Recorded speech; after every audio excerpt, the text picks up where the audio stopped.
as Chris Paul gets in. Another wide open three. Pierre Cardin. Defers to Booker for the long-range jumper. Phoenix. Phoenix Suns, and you know we up next. Yeah, we working for that championship ring.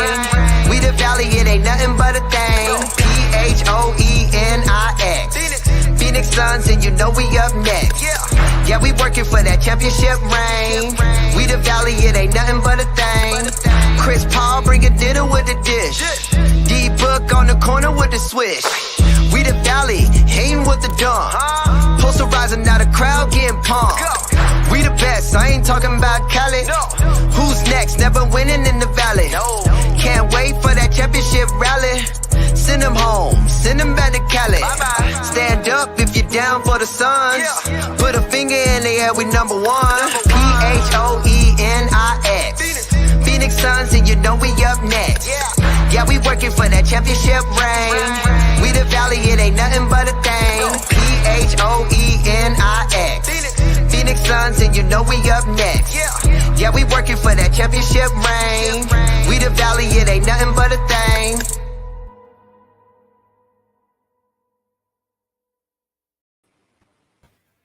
Welcome, everybody, to the Aussie Suns Fans Podcast, Season 2, Episode 11. I am your host, Gavin.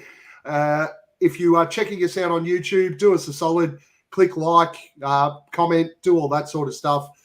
Helps us, give us a review on if you're listening on Apple Podcast or Spotify or whatever else you do.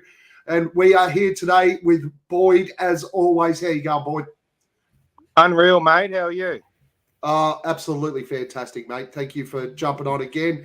And, of course, we also have Trevi here. Trev, how you going, brother? Yeah, good, Gav. Yourself, mate? Boydo, how are you? Oh, unreal, buddy, as always. That's the way.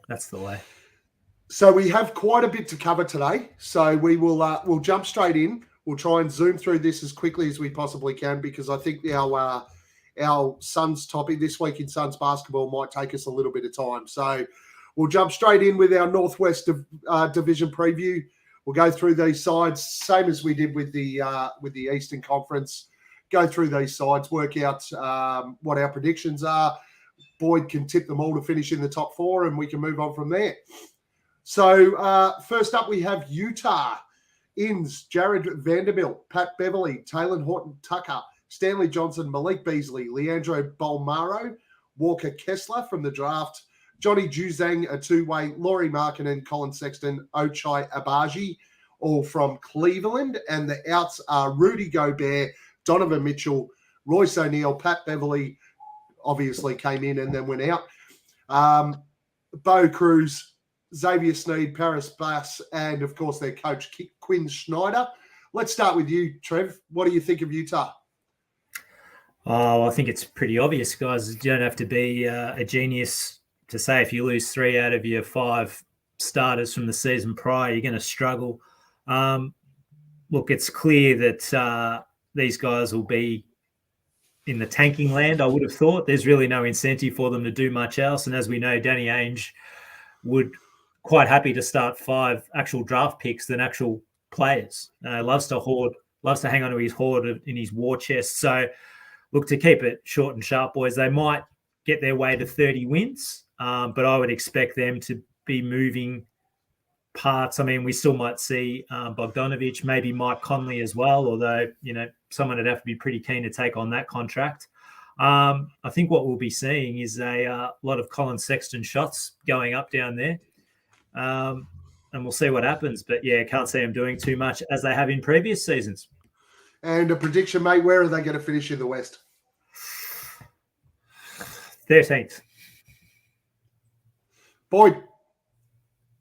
Yeah, man. Look, Danny Ainge is one of the best to do it when it comes to tearing teams down and ripping other clubs off. So I think there's a lot more to come before the trade deadline. And if they're going too good, they might keep moving these pieces before then. If they get out there and they strike some fire with Colin Sexton having some sort of miracle comeback, mate, he'll fix it. He'll fix it. He'll get straight on that bloody trade block and he'll outs everyone that's fucking doing well, and it's worth a draft pick. So I think I've got him finishing in the bottom 4. Gav, probably probably dead last, and I put it down to Danny Ainge just being wanting that big Wenby. Big Wembanyama.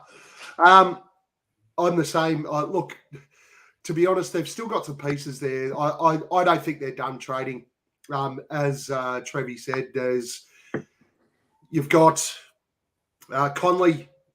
There's going to be sides there that'll take on that contract because they'll be able to clear out some space later on down the track. I still think Bogdanovic will move and probably to the Suns.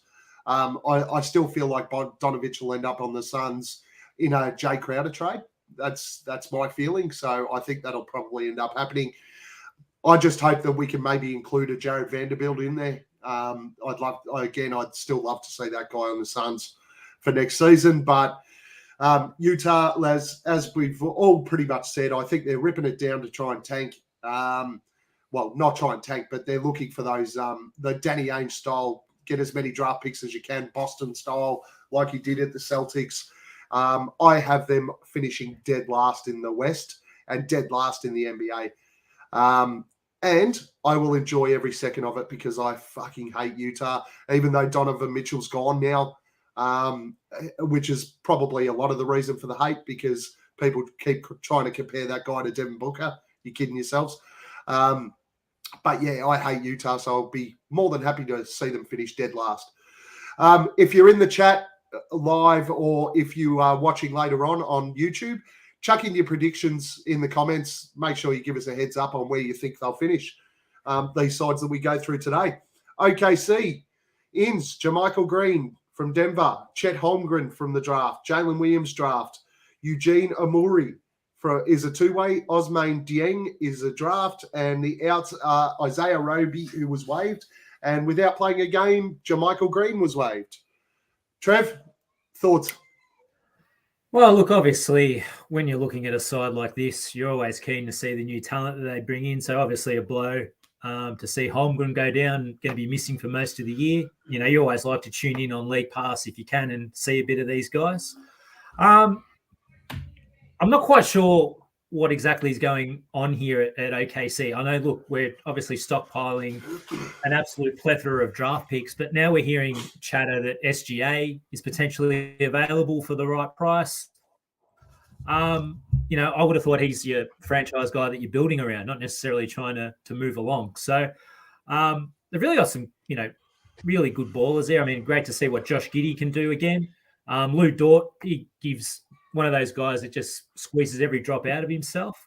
And they've got a few other guys like Kenrick Williams and a few others as well. But look, it'd be hard pressed seeing them. I have them kind of neck and neck with Utah, but I think Utah will just edge them in terms of wins. So I think high 20s, 28 wins and probably 14th or 15th in the conference. Boyd? I'll run with mid to low 20s in the wins, and I've got them at around about 11, just missing the play-in, just missing it.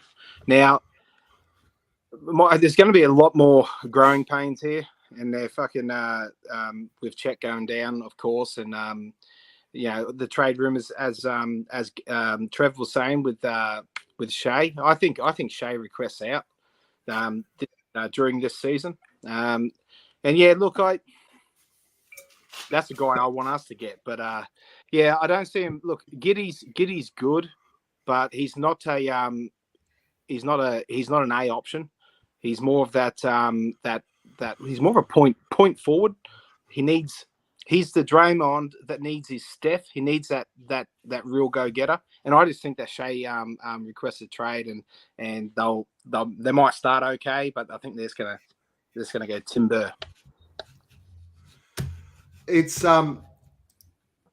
an interesting one because I do agree. I tend to agree that Shea will request out during the season, and by trade deadline he will be moved on somewhere.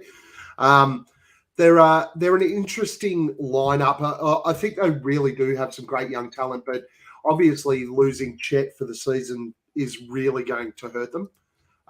They're going to struggle to come together with Chet out. I think they're going to finish at the bottom end, go for those draft picks again, just keep stocking up, and I think that's probably their best bet. So I have them finishing 13th. Where did you have them, Boyd? 11. 11. So I have them finishing 13, and that's about it. And I did get some predictions from Hamo, so we can keep him up to date when he's back on next week. He has Utah finishing 9th for the season, which is brave. And he has OKC finishing 8th. Interesting selections, but that's okay. Next, we have Portland in Shaden Sharp from the draft, Jeremy Grant from Detroit, Gary Payton II as a free agent, Drew Eubanks as a free agent, Jabari Walker as a free agent. Outs, Eric Bledsoe waived, Didi Luzada waived, and Norvel Pell waived. Trev. Well, I think no surprise here. This one kind of all hinges on how well number 0, Dame Dollar, what he can do. I mean, fair to say season gone was a bit of a disaster for him, injury.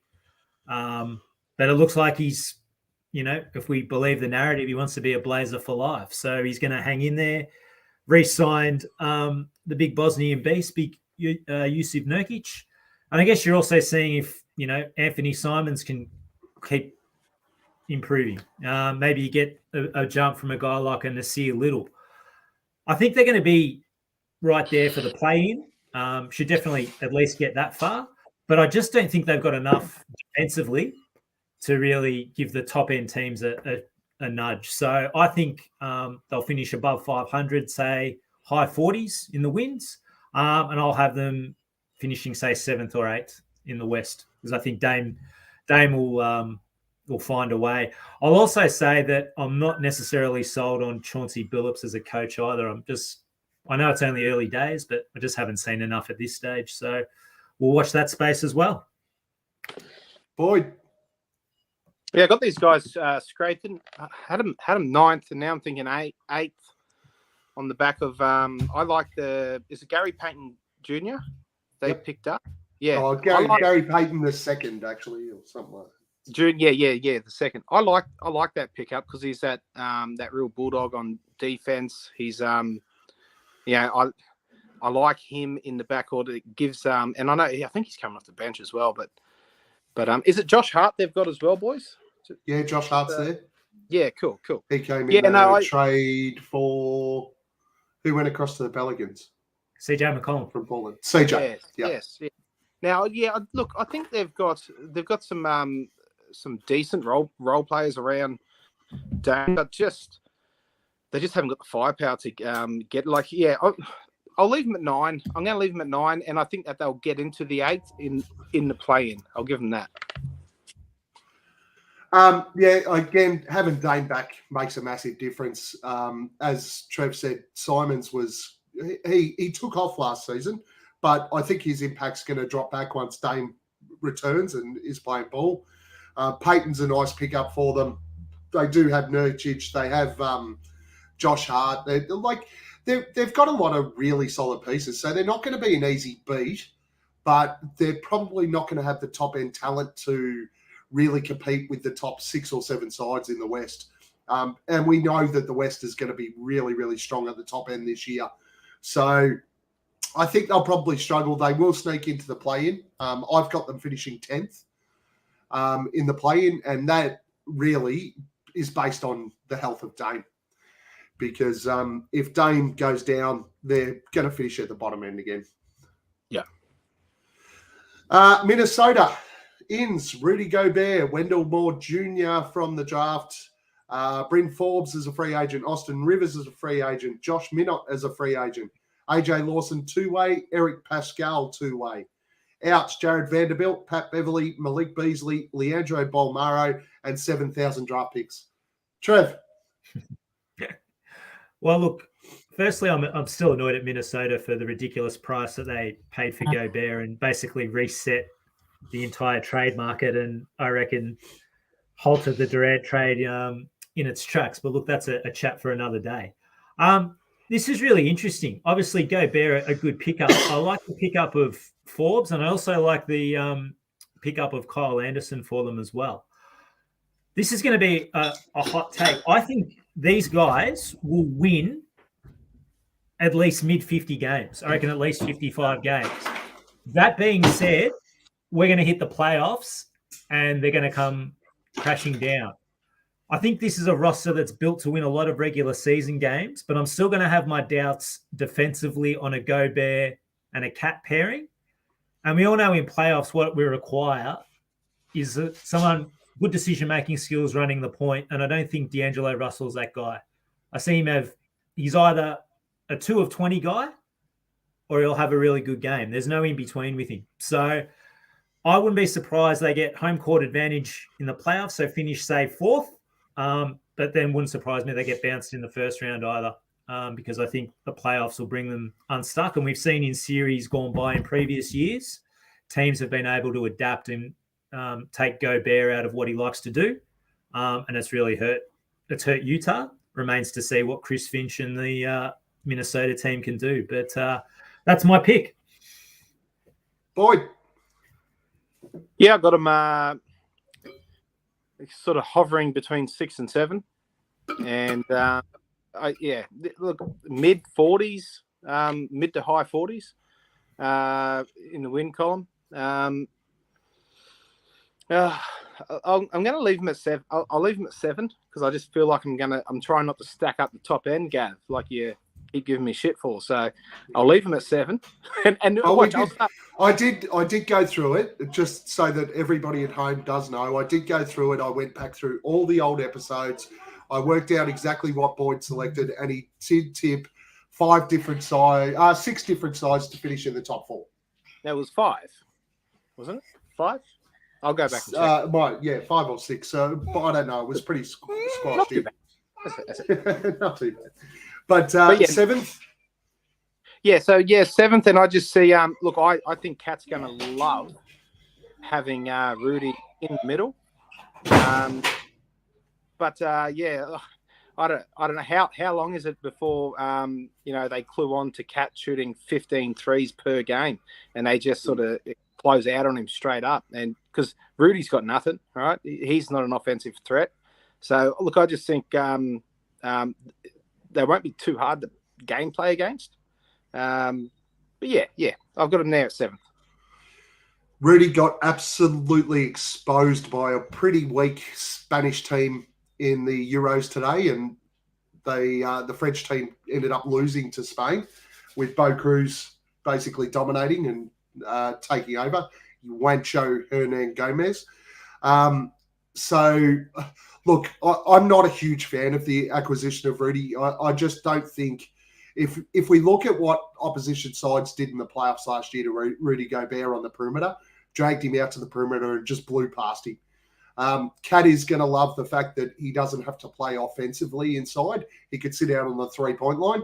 But opposition sides with good spread defensively are going to really, really enjoy that, because the reason Cat gets so many open threes at the moment is because he plays against opposition centers. If all of a sudden he's going to sit out on the 3-point line, and let's use our team as an example, and he's going to sit out on the 3-point line against Jay Crowder, the Phoenix Suns are going to be more than happy for that to happen. Crowder will be out there. He'll be able to cover. Gobert will plonk himself inside, which puts Ayton closer to the basket, means our defensive rebounding stronger. The sides that are currently in the West, at the top half of the West, are going to absolutely pick this side apart. Trev mentioned it as well. D'Angelo Russell's best basketball, while great, is well behind him. He's not the guy to run the point there. Even Pat Beverly was more successful at the point than what D'Angelo Russell was in Minnesota. So I just think they're going to struggle to compete with the top sides. Luckily for them, during the regular season, and again, exactly spot on what Trev said, this side's built to win regular season games. They're going to win regular season games against the bottom half of the West. They're going to win regular season games against sides in the East. But when it comes down to playoff basketball against these top sides, they're going to struggle.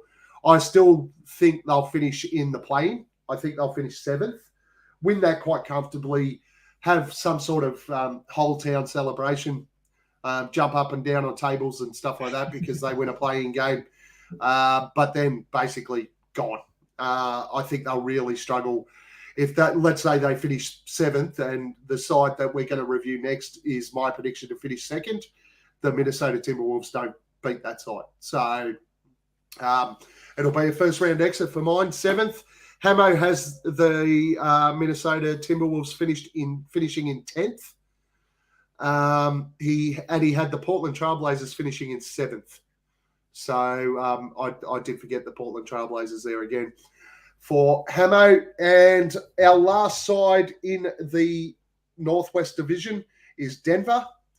In Christian Braun from the draft, Peyton Watson from the draft, Colin Gillespie, Ish Smith from Washington, KCP from Washington, Bruce Brown is a free agent, DeAndre Jordan is a free agent, and Jack White on a 2-way. Their outs are Will Barton, Monte Morris to Washington, and Jermichael Green. Trev.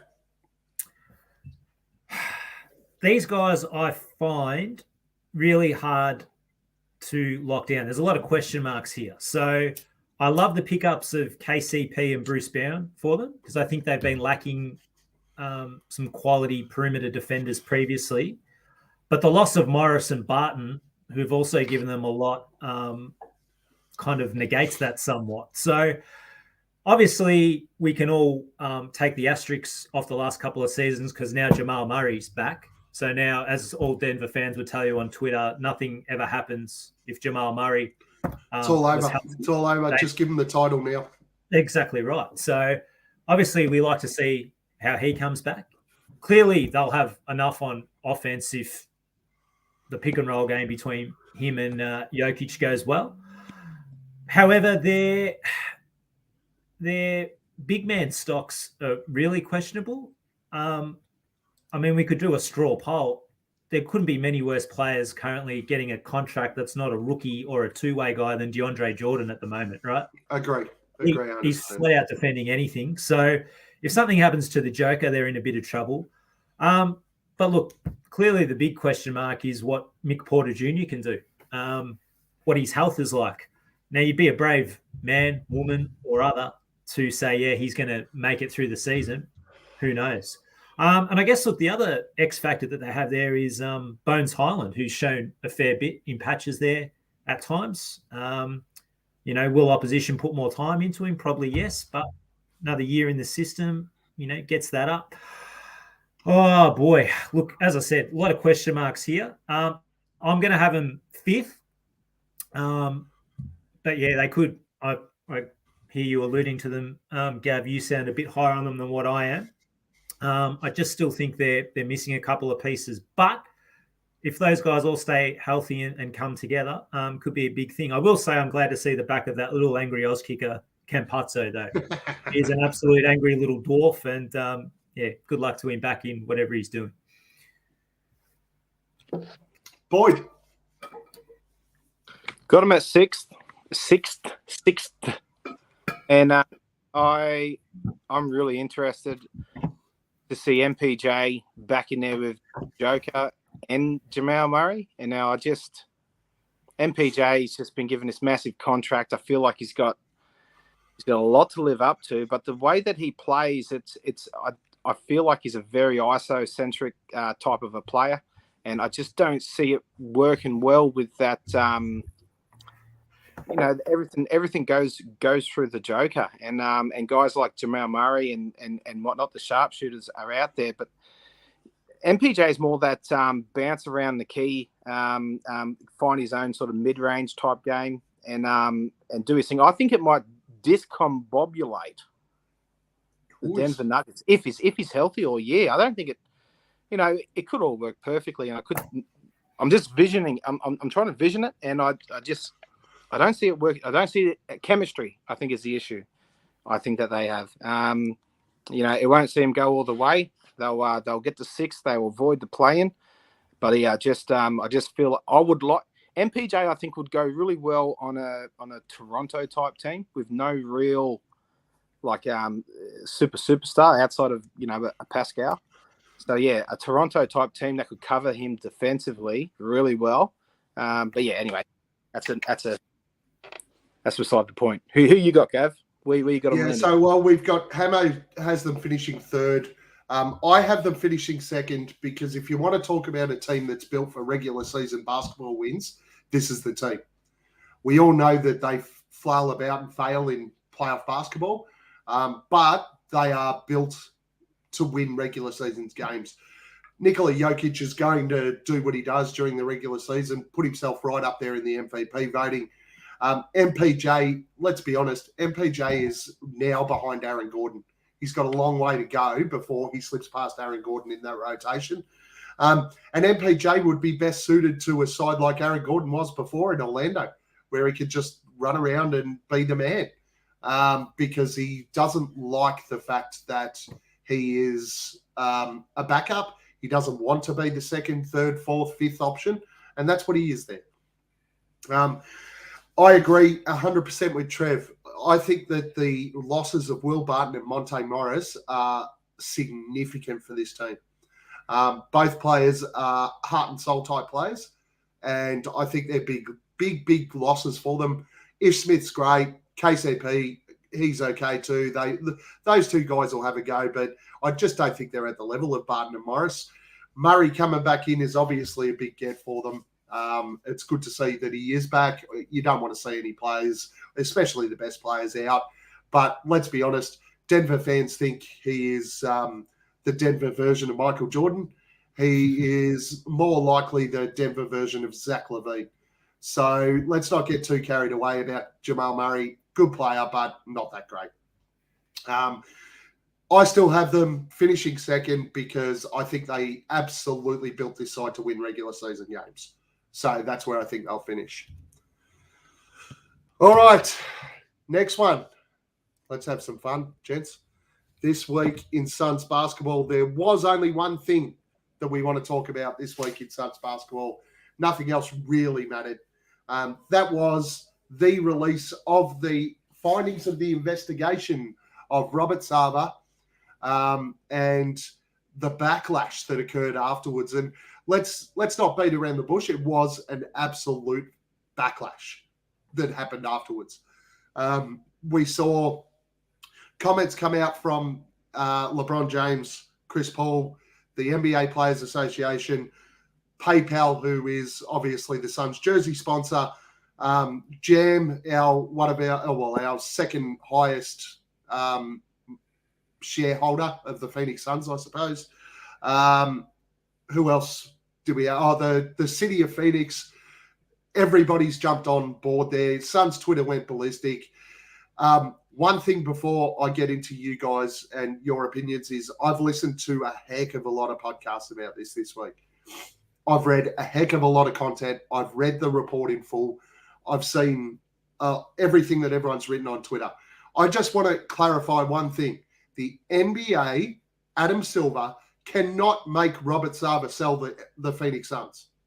He didn't force Donald Sterling to sell the LA Clippers. He just banned him for life. He had a lot more to do. He had a lot more leverage to do that when that happened than what he had with Sarver. And I honestly believe that what the NBA has done is done everything they possibly can without the threat of litigation, hoping that external pressures will drive the remainder of the punishment for Robert Sarver. Thoughts, Trev? Yeah, I think you've covered it pretty well there, Gav. I mean, you look at it from perspective, and that's hard to do when you're caught in the middle of it. So sometimes you need all of this to come out. You read takes or reports from people who are a little bit closer to the situation, and then you kind of put it all together and see how it comes out. So I'll say a couple of things. The first thing is, look, a lot of people before this even happened didn't like Robert Sarver, particularly a lot of Suns fans, not happy with him as an owner, a bit of a tight ass, all that kind of stuff. So something like this comes up, they're going to push this and say, yeah, this is what I knew all along. This guy's no good. Let's get rid of him. So we're dealing with that contingent. Also seen question marks about, okay, we've seen Chris Paul come out and make a comment. We've seen LeBron come out and make a comment. I've seen people questioning, well, is Book going to come out and say something? I would say it's a little bit harder for someone in Book's situation than it is for, say, LeBron and Chris Paul, just by fact that those two are elder statesmen of the game and they're at the tail end of their careers. And CP's been a president of the Players Association, so he's kind of earned his stripes a little bit more. Book is probably just plays things a little bit close to his chest. He's generally not as outspoken about such things. And he's a 24-year-old kid, 25-year-old kid. Exactly right. The other thing is, and I think you touched on it as well, Gav, you look at the sentence in isolation, you think, gee whiz, that's pretty light. But you're dead right. If this was going to go into the courts, litigation and so forth, you could be there for a decade going that through. So you're exactly right. Silver can't force Sarver out, and you're dead right. He's hoping that the narrative will be pushed by, compounding of the extenuating forces to try and bring him down in that regard. Look, and I think, once you've got your sponsors starting to weigh in, all this other thing, I think the voice will soon get pretty loud. So it's the other thing is we've got people's lives at stake, livelihoods. We don't know exactly what's going on there, but from all reports, it's not good. I wouldn't think people are just coming in and making this up off the cuff. So there's clearly people's feelings, reputation, mental health that's been affected. So it's not a good thing. So all I'm hoping is, this doesn't define who the Phoenix Suns are as a team. This is the owner's behavior. What we can do now, the collective, we don't stand for it if it is indeed to be proven, and we roll on for it. It is different from the Sterling situation. Sterling was caught on a recording and you had bona fide proof. This is a lot of verbal accounts. I know text messages, emails, etc. have all been scanned through, but it doesn't appear to be anything as incriminating as what Sterling had. So there is a little bit of a change there. But, to be honest, it's just one of these things. You don't want to sweep it under the rug. You just hope it's a good result that suits everybody. And when I say suit, it is the best outcome for society, for the team, for the people involved. And we can move on and have a really good season. But, gee whiz, wouldn't it be some sort of irony if somehow the Suns could finally win that chip when Sarver's banished to the sidelines? That'd be something. So, we'll see what happens. I'm sure there's a lot more to play out. Very nice. Here comes the controversy, Boyd. No, look, I'm not stupid, man. Like I got on. I've been a Sarver supporter, right? And I'll tell you why. For all these years, I've gotten behind Sarver since he stopped selling draft picks and he started signing players and he started spending some money. And just in the last few years, he's really gone about building the team the right way and getting the right people in there. And he stepped back a lot. And what I didn't like is there was all these people holding on to these mid-2000s basketball decisions, the bad ones that he was making, and not fucking letting go and not giving the guy any kudos or lollies for any of the good shit he was doing. It's just got really fucking old with me. So I was like, fuck it. If he's going to do the right thing basketball-wise, that's what I watch for. I'm going to fucking back him. And, give him a second chance. Now with all the shit that's come out, it's innocent until proven guilty, and he's been proven guilty. Now, there's the three main things that I see are the sexism stuff, the racial slurs, the racial stuff, and just the common workplace tomfoolery, right? So, it's worse than tomfoolery. Dacking people, fucking dropping his pants when someone bends down to reenact a fucking physical. That's all that sort of stuff, like dancing with a dude at a Christmas party or whatever it was. That's funny. That's funny stuff. I'd laugh at that shit. That stuff, take to HR and do away with that. Like, that's not the reason that I feel he got off light. It's more so the other stuff, right? The more serious stuff. It's and you know what? I don't know. Like, he's saying the N-word and doing all that sort of stuff, and they try to say it's in third person, but there's a certain, like, he's saying what someone else said sort of thing, and they try to cover it. But in saying that, man, if if you're brazen enough to do that in a room full of African American men, and with disregard to any sort of blowback, you're insensitive and you're stupid, right? So I feel like the sexism and the racism were the real heinous things. The other shit I couldn't give a fuck about. The fact that he got 1 year and he got a $10 million fine. I think that $10 million fine was a record too, which is great. It's the most they can fine an owner. Yeah. Well, fine him that and make him pay. And on top of this, they should have had some provision in there to make him pay for whatever fucking quacks the people had their feelings hurt about getting dacked or whatever, or the other stuff, the worst stuff. Make him pay for all the fucking hospital bills, whatever that may come out to, and a bit of a damages or whatever. Give him a payout as well as part of that, but give him a few more years, not just 1 year. Give him a few more years, and to the point where this thing. Look, 1 year isn't that long. It's really not. He can still make as much money as he ever was from the team. He's going to make that back. That 10 million back. He's going to make that back probably this season. So it wasn't long enough now. And just in closing, I could not give a fuck if Robert Sarver owned the team or didn't own the team. Get him out of that managing director role. And eventually he'll just fade off and sell it and piss off. But yeah, just fucking don't bring the players into it. If they're gonna kick up a stink, hurry the fuck up and do it. But we've got a season coming up. I don't want to fucking I don't want people sitting out games and protesting and all that sort of shit. I want to fucking chip. I watch it for what's on the court. I want these guys to fucking either collectively, the NBPA or whatever, or whoever, the sponsors, the fucking Nagafi.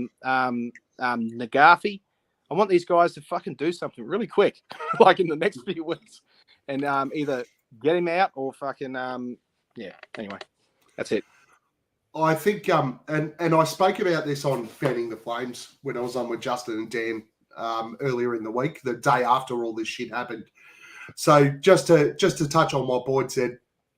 The skylarking type shit that Boyd was talking about, in our culture, that sort of stuff still happens, and maybe not in the workplace as much, but it does happen. But the behavior and treatment of women and the behavior or the behaviors of repeating words that when people come up to you and say repeatedly, you can't say that, learn your fucking lesson.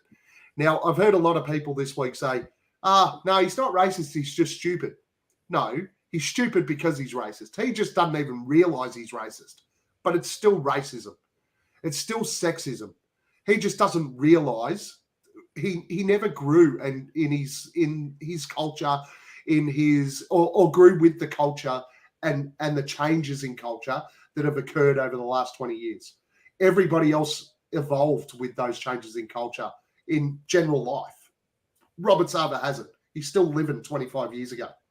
No. Well, I think he's quite aware, man. I think he feels he's above it. Look, he probably does. But I'm pretty stoked with the reaction that came out so far. And you mentioned the players there. One of the things that really pissed me off early in this was a lot of content around. We want the players to stand up and do something about this, and because the players are the drivers of change in the NBA, but this shouldn't be on the players. The players shouldn't drive this change. Jam came out. He made a really strong statement. That's great because now the focus is going to be on Jam to lead this. PayPal coming out and making their statement. These are the statements we need. But the last thing I'll say on this. Go. Go. In that, what was really disappointing is that a couple of days after this, they had all the owners together, and there was nothing fucking brought up. All these other owners, and these guys all bang around with each other. Same thing we spoke about on Fanning the Flames, though, mate. These guys have all got fucking skeletons. They don't want anything to happen here, because if they sat there and they got their 34 or whatever they needed. 24 owners to say, yeah, we want him out, All of a sudden, shit starts coming up elsewhere. Cuban gets brought up again. The dude from the Atlanta Hawks gets brought up again. All this stuff starts coming back to the surface. They don't want that. And their message, again, the governors hire Adam Silver. So their message to him would have been, punish him as much as you can, but with the report, let's make it as clear as day that we need external forces to push this guy out. Now, the last thing I'll say on this is, Robert, you've seen the backlash, you've seen what's happened here, everything like that. The guy is cut and dry, a piece of shit. I've said it for 2 years on this pod. I'll say it going forward. He's a piece of shit. Do everyone a favor, sell the fucking team, walk out with your, couple of $100 million or whatever profit you're going to make out of it, and fuck off somewhere else. Because all you're doing by sitting there now, and look, you're fucking rich and privileged and all that sort of shit, but you tell everyone you love the Phoenix Suns, but you want to sit there and continually hold on to ownership, knowing the impact and the blowback that is going to drag on in this and the impact that's going to have on the organization moving forward. When you've got the opportunity to sell up now, go and buy another fucking mansion and let the basketball team play games where they're in a position right now to win a fucking title. Let them go and do it. Sell the team and fuck off. Fair? Yeah, I think so. I mean, you kind of, one thing that's never sat well with me, and this isn't just Suns, Sarver, this is the NBA as a whole, right? You see at the end of the Western Conference Finals, Eastern Conference Finals, the trophies get presented. You see at the end of the finals, the Larry O gets presented, and the owners get it presented to them, right?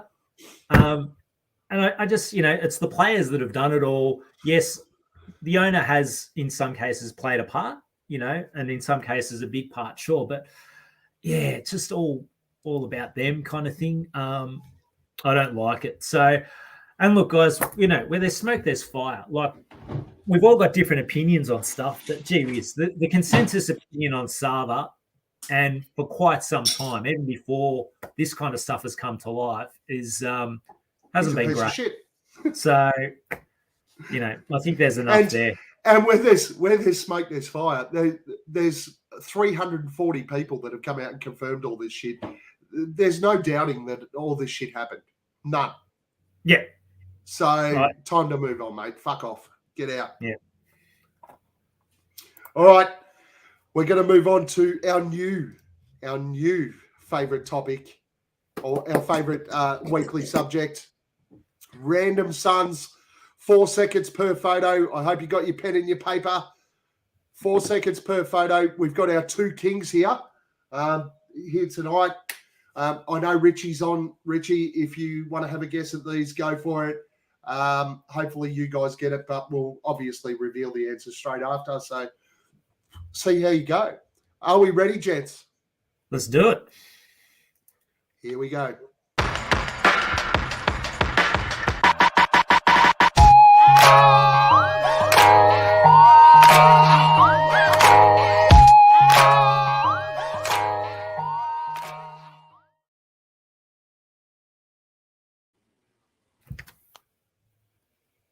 Oh, no. All right. How'd you go, guys? Do you want to see it again? Yeah, yes. My stream locked up there. I only got 2 of them. So okay, I'll play it again because I'm making excuses already. I've made this one a little bit harder, so let's see. We'll go again. Here we go.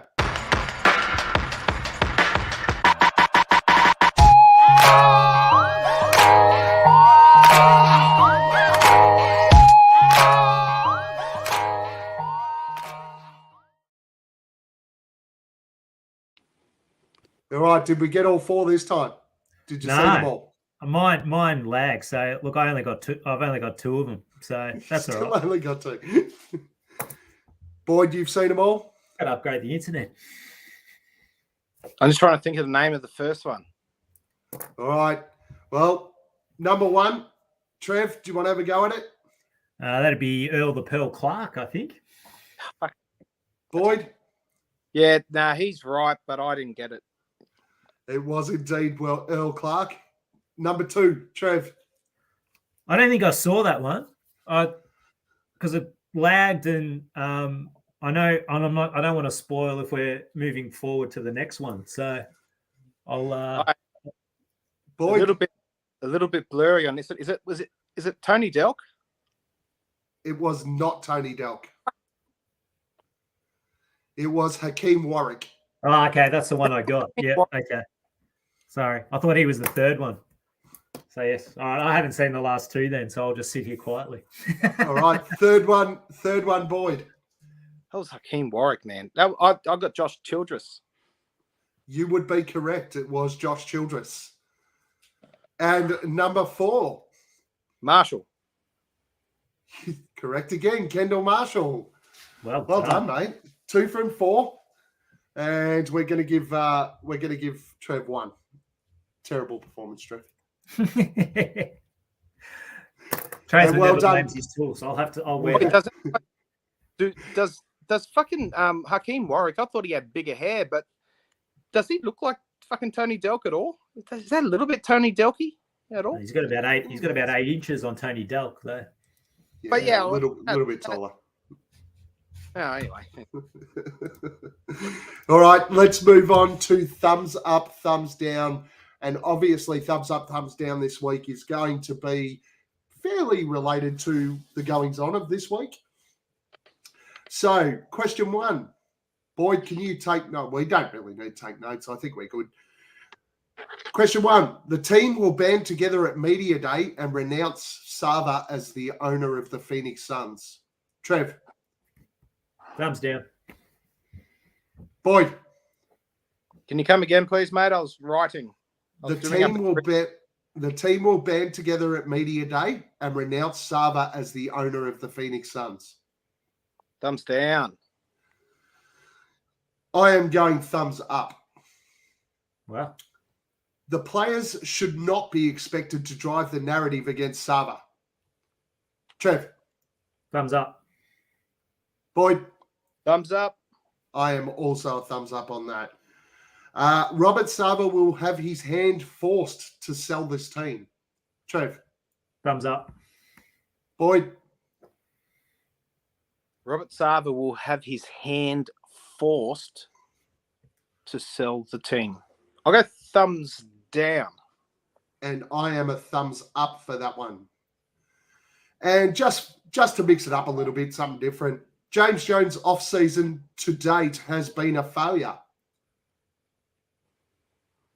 Thumbs down. Boyd. Thumbs down. I am also a thumbs down. Ooh. All right. Question 1, the team will band together at Media Day and renounce Sarver as owner. I was the only one who went thumbs up on this. I honestly believe that effectively no other player except for Chris Paul will really make a comment until Media Day. They will coordinate a response and coordinate an answer, and that will be that none of them accept the behavior. It is completely similar to what Chris Paul said, that the punishment wasn't strong enough, and there should be further action taken. So they may possibly not say he should sell the team, but or that he shouldn't be the owner, but I really do think that they'll push a narrative as a group. Hold on, I'm not finished. Then you can rebut. Back up then. I think that they will band together and have the same message on, and I probably should have worded that different, but on Media Day, they will all have the same message about the fact that the punishment and everything like that was not strong enough, and basically stand together that it was unacceptable, which is probably how I should have worded it. Boyd, rebuttal. No, well, you're right. I don't think there's a single fucking player, because everyone's going to get peppered with these questions, right, on Media Day. There's no fucking doubt about it, right? So we're going to know around about where people stand. Some people will answer a lot more passionately than others. The only one who will be different is Jay Crowder, who doesn't want to be there anyway. best way to get traded real quick would be to say, yeah, no, he's the top dog. Sarver's my boy. But yeah, no, I think look, the word that you used, Gav, was denounce or renounce, and that sounds to me like a complete sort of more of a holdout rather than just everyone not agreeing with him and thinking that it was a shitty thing to do. So hey, look, there's some Suns fans out there that really want the players to come out and go, while Sarver's the owner, we're not going to play. So do you think, and just your opinion, do you think that would be a swift process? So they said we don't play. Do you think they just miss a couple of games, or how many games do you think these guys don't play? I'd be surprised I'd be surprised if they played at all. He's a piece of shit. He's not going. I just can't see Sarver being bullied into selling, but I could see some background shit happening where in the end he just goes, you know what? I just have to sell. Yeah. What are your thoughts? But if it's driven by the players, I think he'll go tell the players to get fucked, and then probably drop the N-word a couple of times.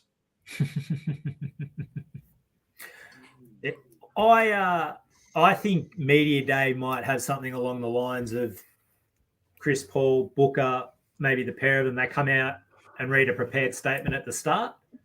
No further questions? And just say, look, this is our stance and we won't be addressing it any further. I think, look, they're going to be obvious. I think it's going to be, they're going to be bombarded by it. And I think in this day and age as well, you can't, there has to be some sort of preparation for these types of things. You can't just necessarily, particularly the younger guys. And as we all know, some players articulate themselves better than others. So you just don't want to leave it open.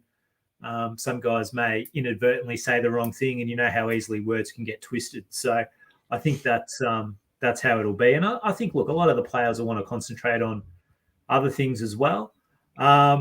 It's funny, right? You would have thought coming into this media day, everyone's going to be asking, well, your capitulation in Game 7 against Dallas last season, how are you going to turn that around? But that's all just faded into the background with everything that's going on. So I think the guys will be looking forward to actually talking some hoops and kind of shifting the focus off that and into them as well. So I don't think it'll be, fresh air. It'll be addressed in some concern, but I don't think it'll be left to each player individually. I think a collective statement will get read and they'll go from there. What are the odds that we hear the comment, we just want to focus on basketball now? Yeah. Could be something like that. Yeah, we just want to get ready for the season. Here's our statement. Now we're just focusing on basketball. Yeah. So all right, question 2. Oh, sorry, go Boyd. Yeah, no. Richie just said something in the chat. He said he sort of let on that it'll all be basketball. It's nothing will be said on media day. Yeah, are there any? Does it?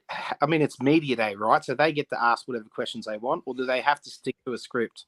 No, they can ask whatever they want. But yeah, look, I do sort of. I hear where Trev's coming from. That to kick off media day, there's the likelihood that they come out, read a prepared statement, and go, "That's it. Don't ask any more questions. If you do, we're not going to answer them." That sounds about right. Question 2, the players should not be expected to drive the narrative against Robert Sarver. We all went thumbs up on this one. For me, this is cut and dry, simple. I've heard it all week. The players should do this, the players should do that, and blah, blah, blah. Guys, we want the players to be there to play basketball for the Phoenix Suns, not to be fucking politicians. There is several ways to drive Sarver out of ownership. And the things that are going to do that is anything that hits the hip pocket, sponsors, etc., and the ownership group. They're the ones that are going to be able to do it based on whatever's in the organizational agreement. It just drives me nuts that people think the players have to be the ones that carry the can on this. It's unfair to the playing group. Yeah, and you're absolutely right. I mean, if you think about, like, this has all been occurring over the off season. So most of them have all been doing their own thing in the off-season. They haven't been together as a collective. I'm sure they've all been in communication. But there's two parts to it, right? It's all very well getting Sarver out if that's what you want them to do. But then someone else has to come in, right? So what if this new person comes in and has different ideals? I'm sure he'll have different ideals than what Sarver is, but has different ideals on the way things want to go. I mean, it's a two-part question, right? You can't just do half the job and get him out, because you've got to need someone else to come in. Decisions still had to be made, and that's not the player's job. It's not them to, work out and go through a check of, this person's right for the job. That's not their job. Their job's out there to go and play and earn the contracts that they're getting quite generously paid for in both parts. So, yeah, you're absolutely right.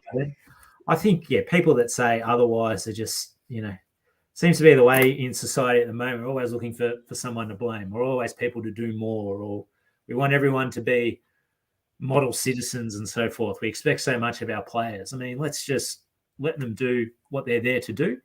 And it's all be said, the last couple of years, that the Phoenix Suns players have conducted themselves beautifully, both on and off the court. I mean, there's been a couple of isolated incidents, but nothing, that's warranted severe suspension, anything like that. So they're a good bunch of guys. The culture's been good. Let them do their thing. Yeah, and we spoke about this on Fanning the Flames as well, and I think that American sportsmen at times have probably brought this on themselves because they are quite outspoken about a heck of a lot of topics, which kind of creates the narrative that the players should be driving this. But there's only so many expectations we can have on our players. Yes, they get paid well. Yes, I get all that sort of stuff. But could you imagine this happened and let's go NRL/AFL over here? The players don't get involved in any incidents that happen around the club. No. The clubs deal with it. The league deals with it. And our players will shut the fuck up and not say a word. They would never comment on it. Never. They know their place. They know that. And there's that's I mean, I don't want the players doing it. It takes away from what they do on the court, and it takes the focus away from what we've got going as a product on the court, and it just fucking, narratives are built on people's opinions about, I don't like the way that guy wore a really long shirt. It looked like a dress or whatever when he came into the stadium. It's just, I don't fucking care about that shit. I care about the W's racking up. I care about winning a championship. And all this does, if they speak up on this matter, which can be quite easily handled, like you said, through sponsors and the ownership doing their thing and, social media or whatever, it can be sorted out there. Doing this, all this does is takes away. It's a distraction. It's an unneeded distraction. It takes away from what we're going to put on the court. And that's what I've been dreading the whole time. So no, players stay out of it. Yeah. That's why the pricks should sell the fucking joint. But question 3, Robert Sarver will have his hand forced to sell the team. I was a thumbs up on this. I think. Yeah, I was too. Thumbs down. Or you were a thumbs up too. I was a thumbs up. Yeah. So Boyd, you were a thumbs down. Why? No, I think. Well, I know he's a stubborn prick. So this was thumbs down to him being forced to sell the team. Yeah, from external pressures, whatever the case may be. Oh, okay. Basically, to the fact that he's got no other choice, but he has to sell. Look, I don't think that there's a law that comes in and says, "Hey." No, absolutely not. Yeah, no, I don't think it's forced in that way, but I think financial pressures for the team and the rest of the ownership group will be feeling the pinch in their pocket as soon as PayPal pulls the pin, and they've got to find someone else on it. Probably not as much money. There's so many different things that these guys are going to lose out on in this entire year, and then even more after this year's, his time's done. Well, any potential new sponsors too. Let's be honest. Yeah, exactly.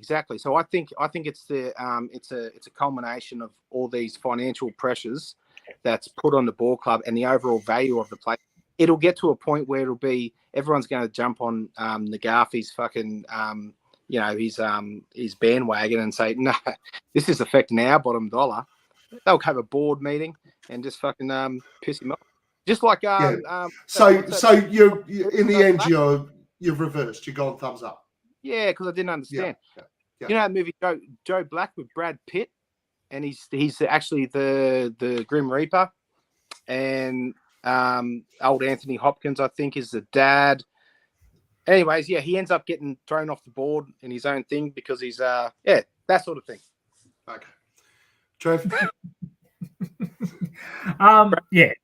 I think it'll just be factors compounding on each other. Clearly, like when the sponsors start making statements like they have, that's a real red flag in terms of, things are going to get pretty bad here. And it wouldn't surprise me whatsoever that a little bit more stuff starts coming out about him as well. He would have had dealings with a lot of other people along the journey. Would not surprise me in the slightest. A little bit more comes out. That'll start building, and he'll be caught between a rock and a hard place. So I think there'll be a straw that breaks the camel's back, and that'll be it. Yeah, I tend to agree.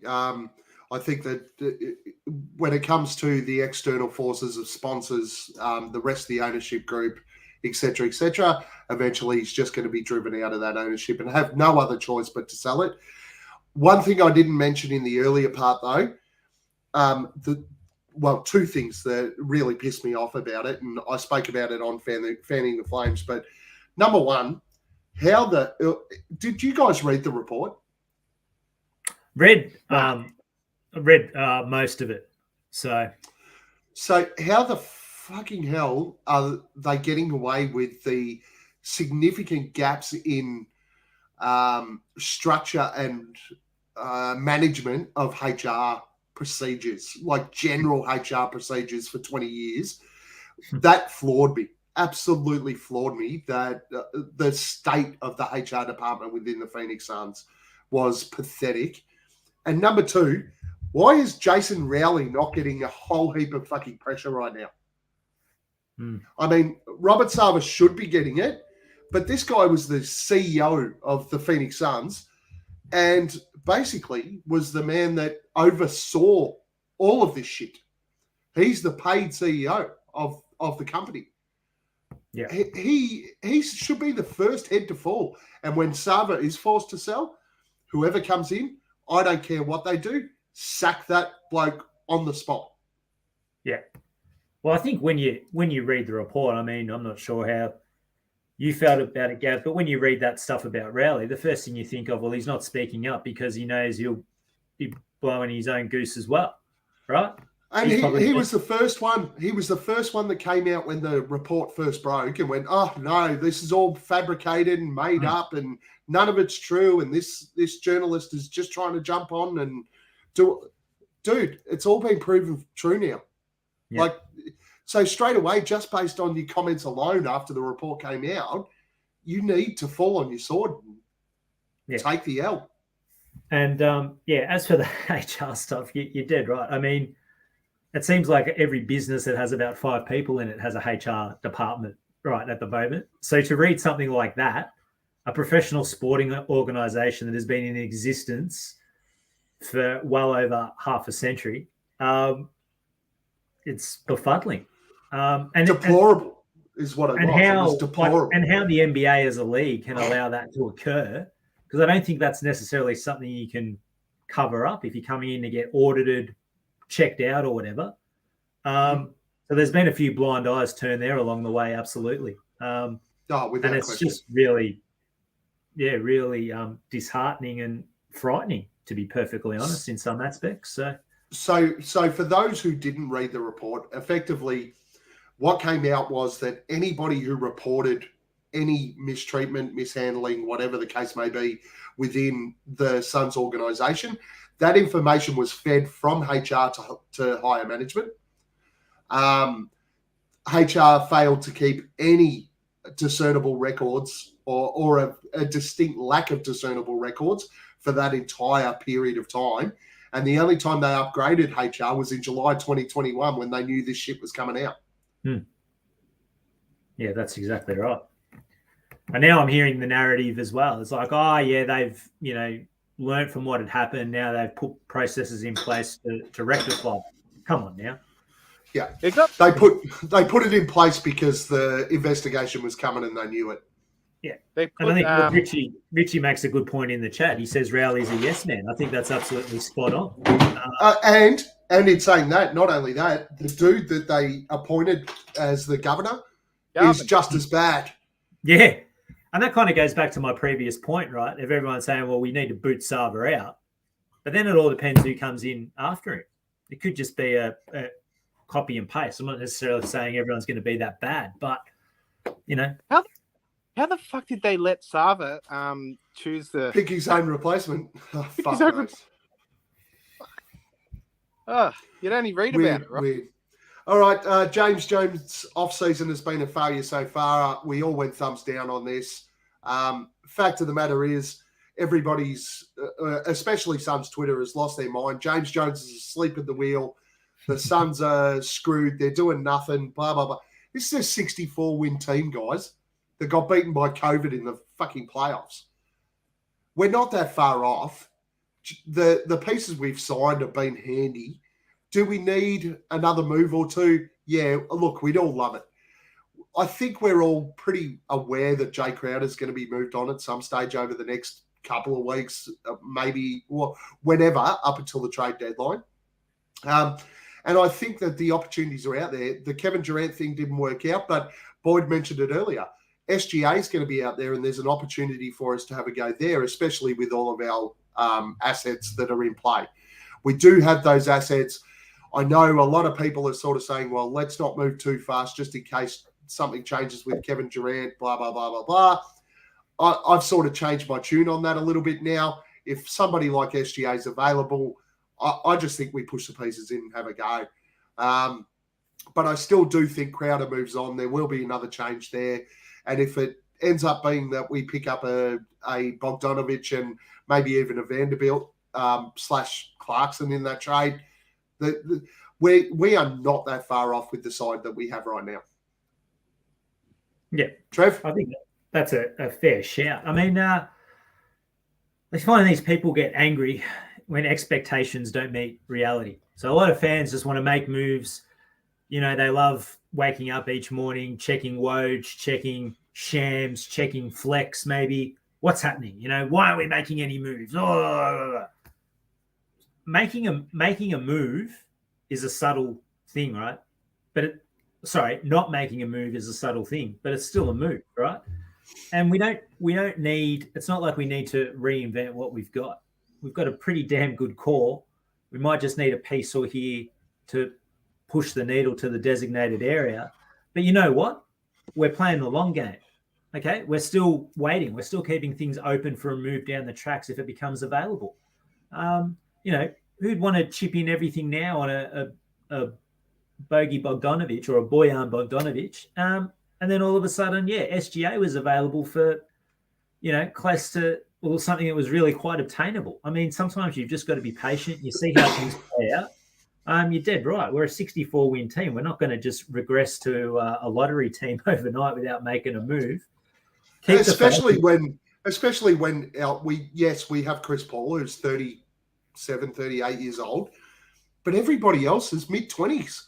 This is this side are babies. Yeah, and we've still got guys in, Bridges and Cam, you still think's got a fair bit of organic improvement in them, right? So I'm not saying they're just going to go from here to here, but they're still going to move up a little bit. So if Paul regresses a bit, and let's not forget, number one, right? Book is still he's still moving up. He hasn't hit his peak by any means. So no, not even close. 24, 25 years old. So we just need to, play the long game and again, right? I'm not saying we're going to win 64 games. We don't have to win 64 games. This is all about navigating the regular season as best we can and getting cherry ripe for the playoffs. And then that's when it's time. So we may not make a move until the deadline in February. That's okay. But by then we'll have enough body of evidence to know what we need what areas we're struggling in and where a change would assist that. So I'm quite happy. And I think James Jones has earned just a modicum of trust given what he's been able to achieve the last 2 seasons. But that's just me. Well, talking about 64 wins, we'll move on to the bloke who thinks we're going to have 82 wins next season. Boyd? Yeah, running it back's always been fine with me, man. Like and you look at all the people. If we had have pushed our chips in here and there and here and there, and we shored up some areas of need straight up when all the good role players were there to be had, there'd be a fucking upcry because Kevin Durant would have been available, and guess who had no fucking assets? It would have been us, and then everyone would be cracking the shits saying that James Jones failed because of that. There's always going to be something. There's always that other side of the coin that's always going to fucking cause people just fucking talk because they know how to. And it fucking annoys me. So right now we're in a good spot where we've got, and as you said, we've got a team that has some steps still to take. We're coming off 64 wins. We're positioned really well, and we're running that back. It's not that fucking bad. And I think that we get to Bogey. I don't fucking care about him. I think that we are waiting for something significant. We're not going to make a move just for the sake of making a move to make the masses think that we're doing something. James Jones is doing a fucking great job. There's no way it's been a failure. Very well said, Boyd.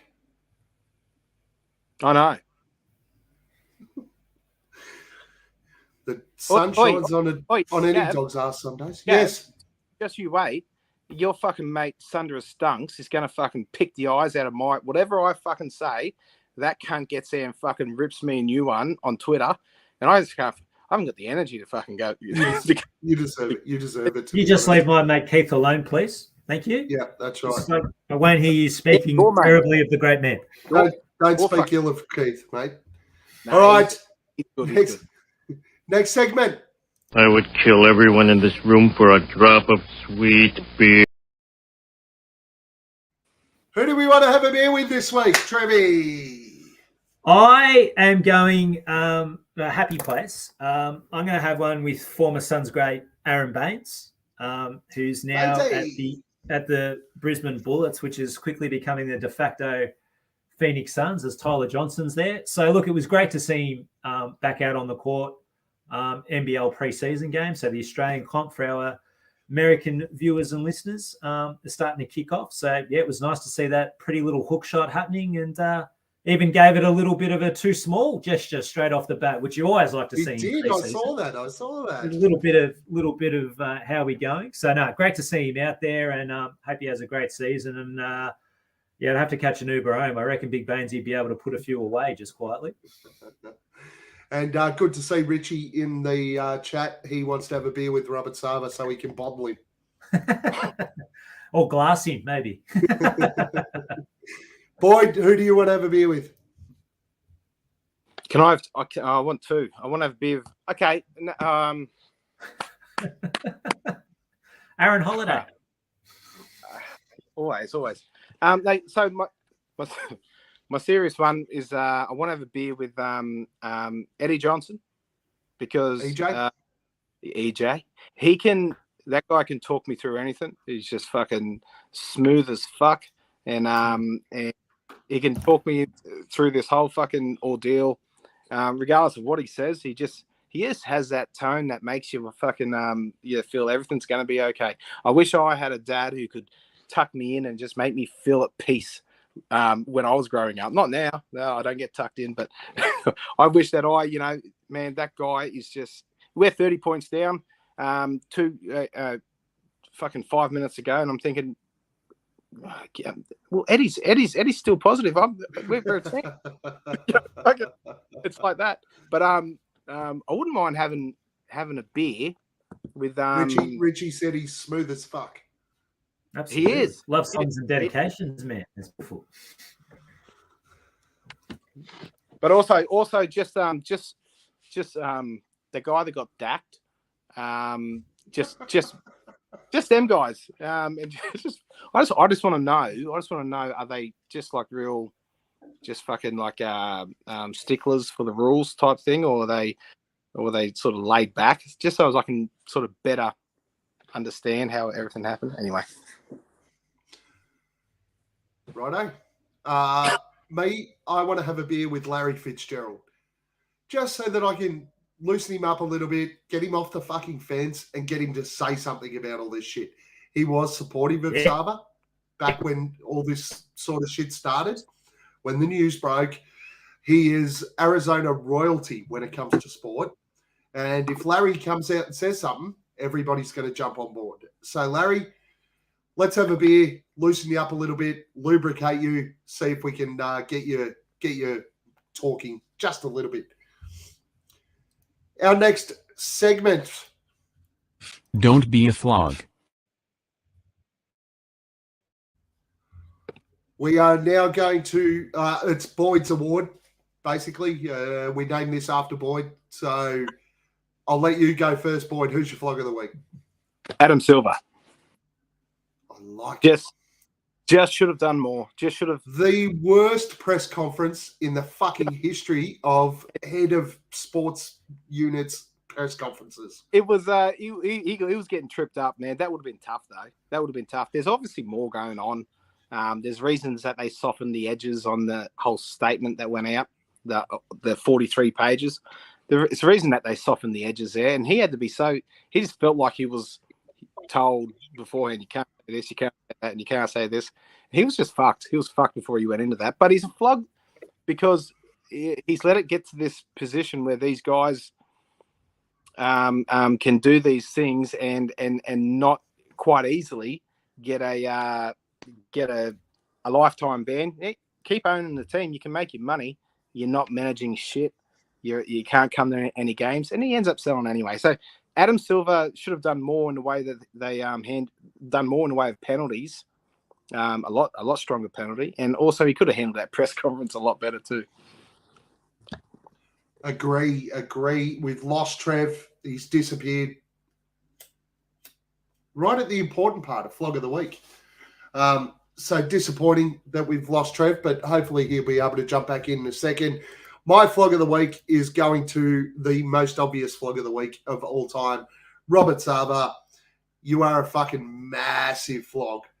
What happened, what we saw in that report, irrelevant of what people's personal opinion, and I've never been a Sarver fan. Like, I was more than happy for that motherfucker to move on any time. Hashtag Sarver life. Hashtag Sarver out.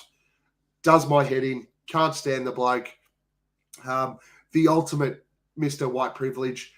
Get rid of him. Move him on. The shit you pulled is completely unacceptable in any workplace, and you need to fuck right off and fuck off now. Hoorah. Hoorah. All right. That's we unfortunately Trev is still out. His internet's clearly dropped off on us. Boyd, me and you, as always, every week, everybody else fucking jumps up and down, comes up with shit excuses why they can't get on, but we're here, brother. The only ones that count, right?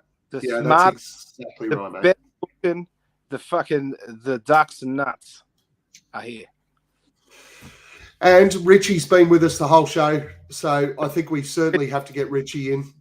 He should have jumped online with us. What a gun. We will wrap up. Last comments. Boyd, what do you got for us? Last comments? Last comments.